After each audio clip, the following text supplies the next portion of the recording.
네, 이번에는 16번 점유취득시효 계산점에 관한 얘기입니다. 네, 점유취득시효는 아까 했었습니다. 미등기 매수인 경작하고 있다. 네, 매매 등청 가지고 안 됐을 때는 점유취득시효 가지고 등기하는 방법이 있다고 설명드렸습니다. 점유취득시효도 100% 나옵니다. 보통은 갑이 이제 등기가 돼 있고, 네, 을이 점유를 합니다. 자, 일단 을이 취득시효가 뭐가 되면 완성이 됐다라고 한다면, 그죠? 을은 점유의 취득시효 등기 청구권이 발생하지요. 네, 그러면 을은 등기하기 전까지는 소유자가 아니란 얘기입니다. 그럼 여전히 등기되어 있는 갑이 소유자란 얘기예요.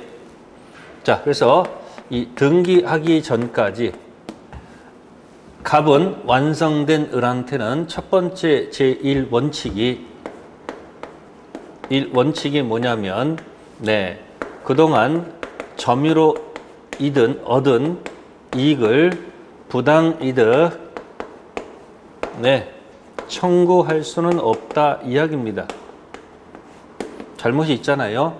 등기하기 전까지는 을은 소유자는 아니지만 그동안 얻은 점유로 인한 부당이득 반환 청구할 수 없다는 게 1원칙이고요.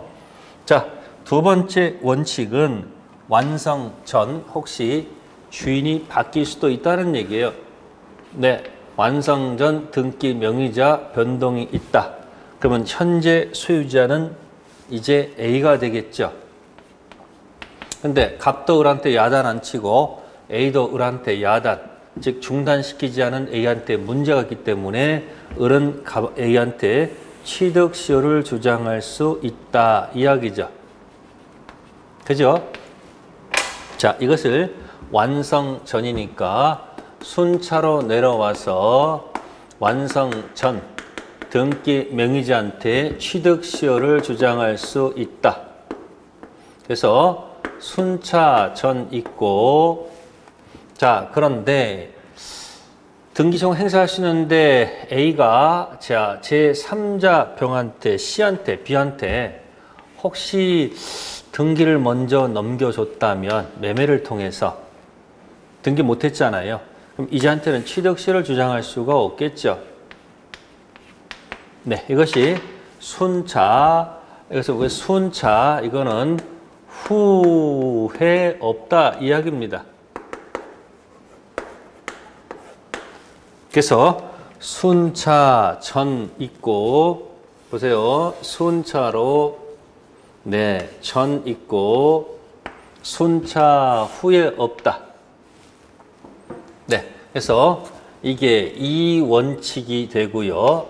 수없이 한 얘기예요. 이게 3원칙이다. 이렇게 연습드렸을 거예요. 그래서 2원칙, 3원칙. 따라서 기산점은 이 등기 명의자 변동이 있지 않습니까? 그래서 등기 명의자 변동이 있으면, 그죠? 그래서 등기 명의자 변동이 있으면, 네, 함부로 기산점을 함부로 임의 선택하면 안 된다. 임의 선택할 수 없다. 즉, 순차로 계산해야 되지 함부로 역산할 수 없다는 얘기예요. 단 A, B 등기 명의자 변동 없고 최초의 갑 여전히 갑이라 한다면, 변동이 없다면 이때는 네, 임의 선택할 수 있다 없다? 있다. 순차 해도 갑이고 완성점 여기 잡고 역산하더라도 갑이죠. 그래서 임의 선택할 수 없다는 얘기는 순차로 계산해야 되지 함부로 역산하면 안 된다는 얘기고, 임의 선택할 수 있다는 얘기는 어차피 그 사람이니까 순차도 좋고 역주행, 역산해도 좋다는 얘기입니다. 네, 이것이 4원칙입니다.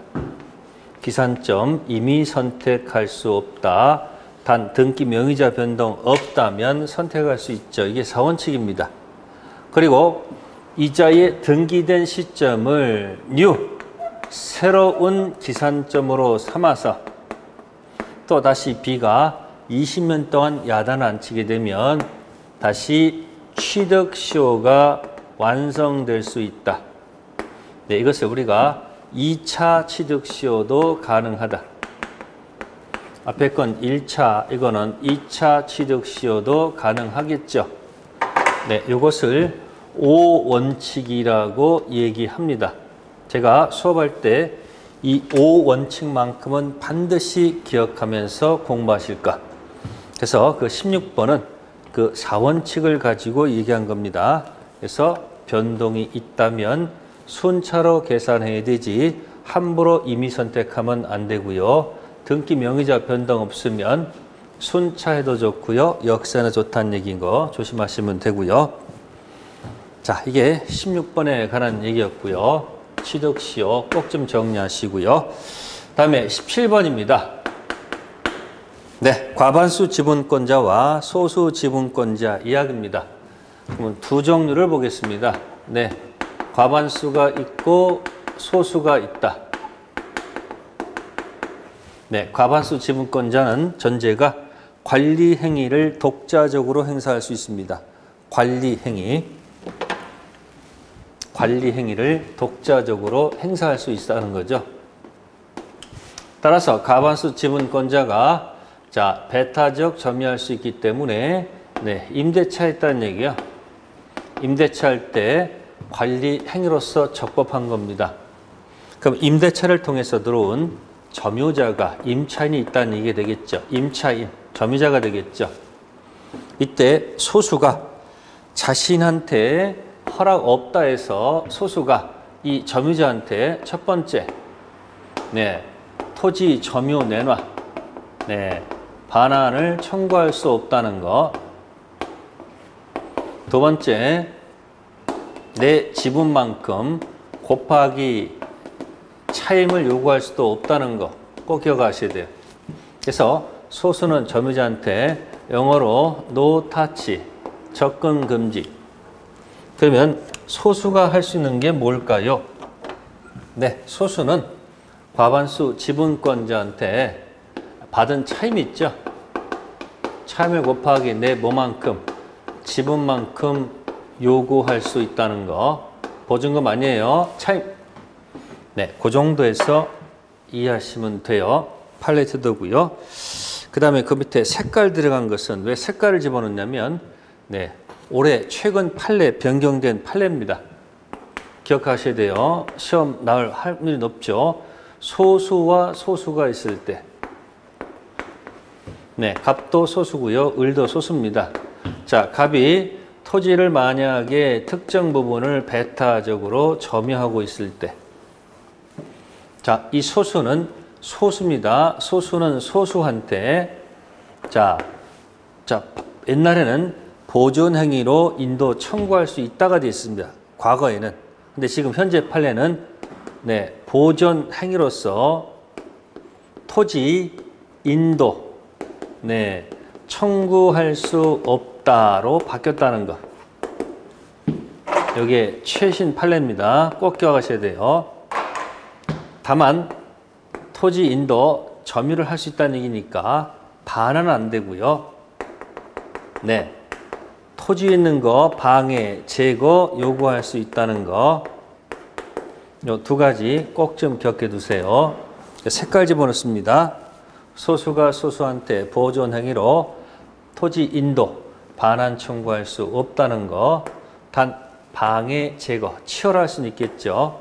이건 점유 내놔할 수 없다는 얘기고 이건 방해, 제거 요구할 수 있다는 거 꼭 좀 기억하세요. 자, 18번 갑니다. 법정 지상권. 시험에 꼭 나오겠죠. 물론 이제 법정 지상권의 기본은 저당권 관련된 거죠. 토지의 저당권 설정 당시 아무것도 없었다, 같았다, 달랐다. 자, 어느 때 법지가 인정돼요? 자, 아무것도 없을 때 건물이 신축되면 법지 없죠. 같을 때만 그림이 예쁘죠. 법지 있다죠. 다를 때는 법지 없답니다. 이게 기본이에요. 그래서 A, B, C 중에서 법지는 이때만 인정되죠. 자, 거기에 있는 판례는 건물이 멸실되고 신축된 경우에요. 네, 단독 저당에서 토지 건물이 동일 소유.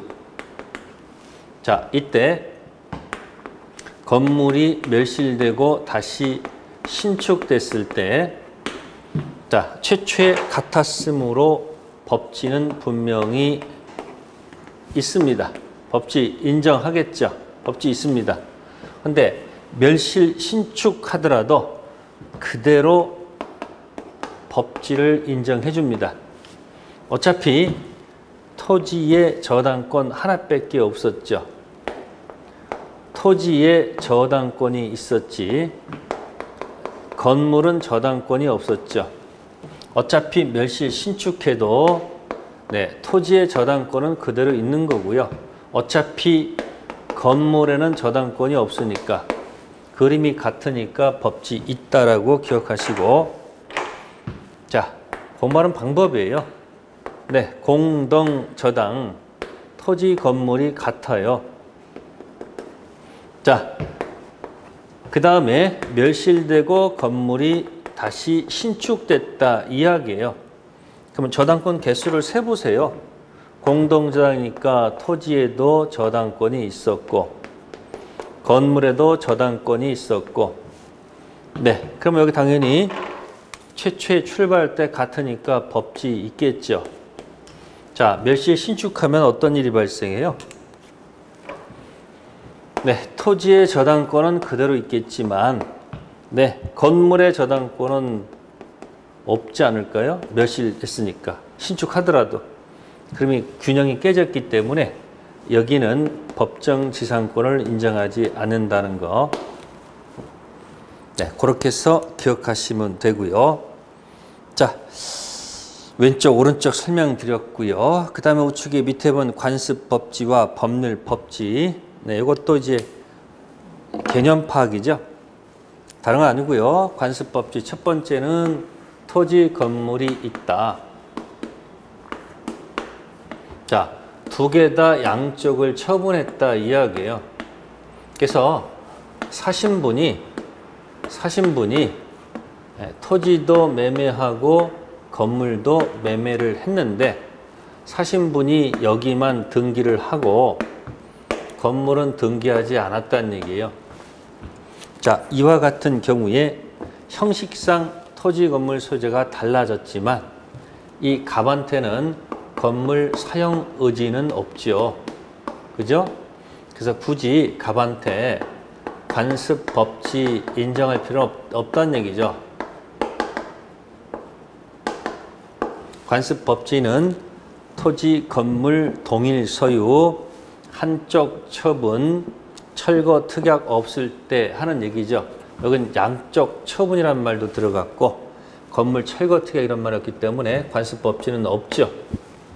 자, 그 다음에 이 등기부에다가 저당권을 설정 당시 토지 건물이 다르죠. 따라서 이 갑한테 다시 저당권 관련된 법률, 법지 인정할 필요가 없다는 얘기죠. 그래서 관습 법지와 법률 법지를 한꺼번에 이야기한 거니까 한번 잘 읽어보시고요. 자, 이제 19번에 이제 지역권 갑니다. 네 땅, 내 땅 얘기하는 거예요. 네, 지역권 할 때는 여러분들이 제가 여기다 글자를 써볼게요. 이 제목에서 답이 다 있어요. 자, 지역권 써볼게요. 인여권 써볼게요, 제가. 지역권 절대 틀리지 마세요. 손쉽게 공부해서 맞힐 수 있는데 굳이 어려운 얘기 할 필요 없잖아요. 자, 긴 문제도 2.5고요. 짧은 것도 2.5니까 내가 맞출 수 있는 영역에 집중하세요. 자, 지역권은 일단 네 땅, 내 땅이 나와야 돼요. 그래서 네 땅이 타인 토지. 인여권도 타인 토지는 있어요. 근데 편익을 받는 게 뭐냐는 얘기예요. 이쪽은 인자가 붙었으니까 여기는 사람이 편익을 받는 거예요. 사람. 여기는 땅, 토지잖아요. 그러니까 이건 뭐예요? 자기 토지. 그러니까 이 지자는 자기 토지를 얘기하는 거예요. 그래서 편익을 사람이 받으면 인역권, 편익을 토지가 받으면 지역권. 그래서 아까 문제 풀다가 도자기 공이 도자기 만들기 위해서 타인 토지에 지역권 설정할 수 있다면 틀리죠. 도자기 공이 타인 토지에 설정하면 그건 인역권이지 지역권이 아니란 말이에요. 토지가 반드시 2개. 그러면 지역권 요청했으니까 자기 토지가 요역지가 되고, 그죠? 타인 토지는 지역권을 승낙했으니까 뭐요? 승역지가 되지요. 그러면 자기 토지는 반드시 일필지 전부 이해된다는 거죠. 근데 타인 토지는요, 전부일 수도 있고요. 승역지는 전부일 수도 있고, 또는 뭐다? 일부도 가능하잖아요. 근데 자기 토지는 반드시 전부해야 되지 일부는 안 된다는 거. 그러면 잘 보세요. 자, 타인 토지 위에다가 지역권 설정하면 이 2가지 관계 들어가면 이게 주라고요. 그럼 지역권이 뭐가 되는 거예요? 종이잖아요. 주종 관계잖아요. 그래서 여기 292조의 그 부종성 있죠? 요거는 꼭 필수적으로 기억해 두세요. 자, 그 안에 문장이 3가지죠. 첫 번째, 요역지가 가면 종부터 와야 된다는 얘기죠. 이걸 수반성이라고 그래요. 초등학교 5학년짜리 형이, 자, 6살 먹은 동생 종이 있으면 밖에 나가면 동생 손잡고 간다. 그런 의미고요. 자, 어느 날 형이 여자친구 만나러 갈 때 동생 데려가면 귀찮잖아요. 그러니까 동생을 뭐 해버리고, 네, 배제하고 갈 수 있겠죠. 수반성, 배제, 특약도 뭐하다? 유효. 물론 등기해야지 제3자한테 대항할 수 있겠죠. 자, 3번째, 오늘 형이 혼자 컴퓨터 게임에 열중하고 있어요. 동생이 심심하다고 해서 종이 독립해서 나갈 수는 없잖아요. 그래서 종된 지역권을 요역지로부터 분리양도할 수가 없죠. 그래서 거기 19번 지역권은 절대 이 부종성 얘기를 놓치지 마세요. 틀릴 이유가 없다는 얘기예요. 19번 지역권 꼭 맞히세요. 자, 20번 유치권 갈게요. 네, 유치권 공식이 어떻게 돼요? 외우지 마시고요. 첫 번째, 자기 물건 아니고 뭐다? 네, 타인 물건. 동산, 부동산을 갖다가 점유를 해야 됩니다. 포인트가 점이에요. 그러니까 타인 물건, 갑의 물건을 을이 점유하는 거예요.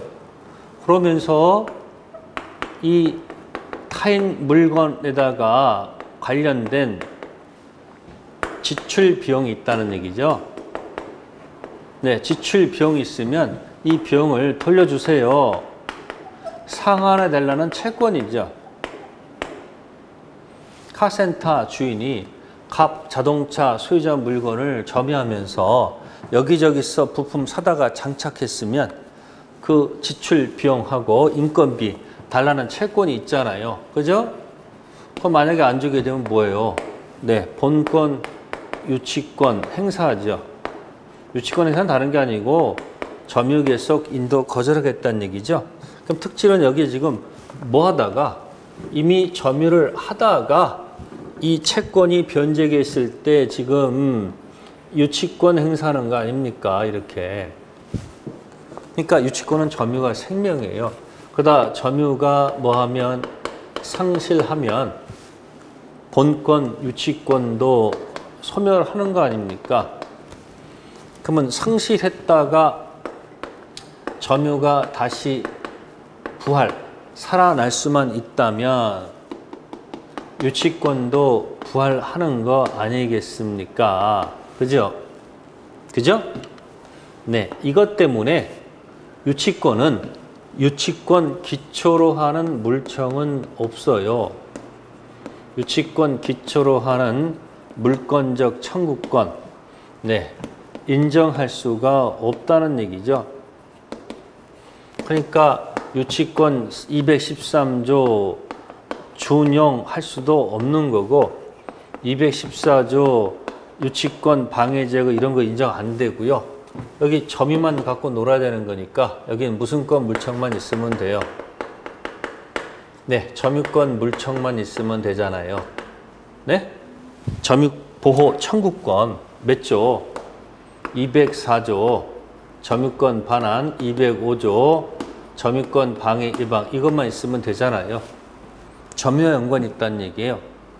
그러면 유치권자가 현재 점유하다가 자, 이 채무자한테 점유를 주면 그죠? 누가 유치권자가 점유하다가 이 갑한테 점유를 주는 순간 죽어요. 그래서 유치권자 을이 현재 점유하다가 네, 채무자한테 점유를 줘서 하는 간접 점유는 인정하지 않아요. 절대 채무자한테 점유 주면 안 돼요. 단 유치권자가 현재 점유하다가 제3자한테 점유를 주는 간접 점유는 인정한다는 것 꼭 기억하셔야 됩니다. 유치권자가 현재 점유하다가 채무자 직접 점유해주는 간접 점유는 인정하지 않고 제3자한테 점유주는 간접 점유만 인정한다는 거 이해하려고 노력하세요. 판례의 태도죠. 꼭 기억하세요. 자, 그 다음에 그 밑에는 판례죠. 그건 다른 게 아니고요. 압류. 밑에 판례는 아니고요. 자, 압류가 기준입니다. 압류 전 유치권 취득한 사람, 압류 후 유치권 취득한 사람, 이 압류 기준에 경락인이 있다라고 가정하시면 압류 전 유치권은 유치권 행사할 수가 있지만 압류 후 유치권은 경락인한테 유치권 행사할 수 없다는 게 판례 태도입니다. 그래서 압류 전 있고 압류 후에 없다. 취득시효랑 비슷하네요. 자, 다음에 이제 21번입니다. 물상대입니다. 자, 물상대의는 왼쪽, 오른쪽 할게요. 네. 자, 저당권 붙은 토지가 있었다. 이 저당 토지가 매각됐다. 매각된 토지가 있고, 네. 수용된 토지가 있다라고 가정합시다. 자, 매각 토지는 요거는 승계 취득. 자, 수용 토지는 보상금 다 완납하면 원시 취득. 그러니까 저당권 효력은 승계됐으니까 끈끈이 이어간다는 얘기고 원시 취득은 절단되는 거니까 효력이 안 미쳐요. 자, 그렇다면 오른쪽은 요건 안 미치니까 수용 토지는 경매할 수가 없지요. 승계됐으니까 주인 바뀌더라도 경매할 수 있죠. 자, 경매할 수가 없다면 경락대금이 없다는 얘기죠. 경매할 수 있다면 무슨 대금이 있다는 얘기예요? 경락대금이 존재한다는 얘기죠. 네, 그러면 이 사람은 여전히 경락대금 가서 배당받으면 되지만 여기는 들어갈 수가 없잖아요. 그러니까 이쪽은 할 수 없이 보상금 청구권이 있을 거 아니에요. 그죠? 그래서 우선 변제권을 이쪽으로 뚫고 들어가면 될 수밖에 없죠. 이게 물상대의예요. 그럼 여기 경락대금 받을 수 있으니까, 그죠? 요건 승계했으니까 무슨 대금? 네. 매매대금 청구권에는 물상대의할 필요가 없잖아요. 그런 위치다. 그런 얘기예요. 그러니까 승계 취득하고 무슨 취득? 원시득 기억하면 두 가지가 기억할 거예요. 그래서 21번의 왼쪽은 매각대금에는 물상대위가 인정되지 않고 오른쪽은 보상금 청구권은 인정한다는 거. 팁 드리면 스스로 압류해도 좋고 제3자가 압류해도 특정성은 그대로 유지가 된다는 거. 네, 그 다음에 이제 22번의 일괄 경매 얘기죠. 요거는 이제 왼쪽 다시 일로 올게요. 네, 아까 썼던 요거 그림 그대로 볼게요. 여기 그대로 있습니다. 여기. 그럼 아까 보시면은 여기 저당권 설정 당시 요때 법지가 있다고 했지 않습니까? 이건 신축하더라도 법지가 없어요. 자, 그럼 여기서 요쪽은 법지가 없으니까 나중에 건물이 철거될 수밖에 없고요.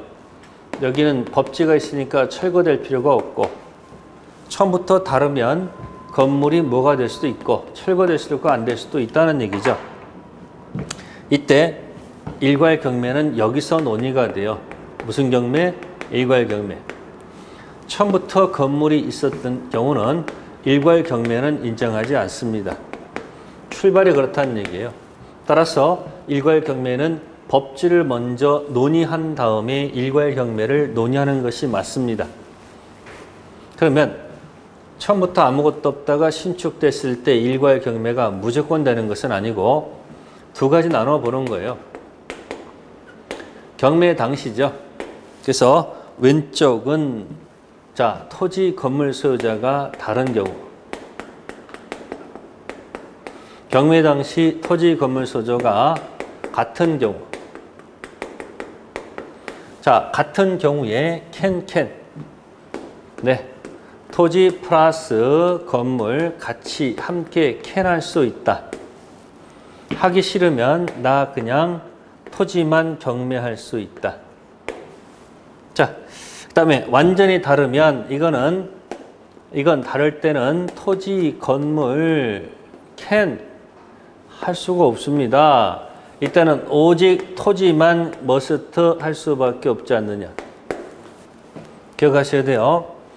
자, 그 다음에 일괄 경매 캔 하더라도 토지만 입장권 있는 거지 건물은 입장할 수가 없다는 것.